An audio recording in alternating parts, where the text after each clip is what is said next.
আমার হাতে যে গাছটা দেখতে পাচ্ছেন সেটা বাসক গাছ।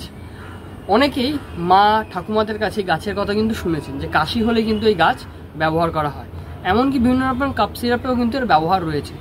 সো এই গাছটি যদি আপনারা কেউ নিতে চান, আমাদের ওয়েবসাইট agroplaza.in এ অ্যাভেলেবেল আছে মেডিসিনাল প্ল্যান্ট। এছাড়াও বিভিন্ন রকমের মশলা জাতীয় গাছও কিন্তু ওখানে অ্যাভেলেবেল আছে। আর আপনারা জানেন আমরা মেডিসিনাল এবং মশলা জাতীয় গাছের উপরে বেশি কাজ করি। সো আপনারা কেউ যদি নিজেদের হোম রেমেডি প্ল্যান্ট হিসেবে বাসক গাছকে রাখতে চান, তাহলে কিন্তু আপনারা আমাদের কাছ থেকে গাছটি সংগ্রহ করতে পারেন। ডেলিভারি কিন্তু সম্পূর্ণ ফ্রি থাকবে। ধন্যবাদ।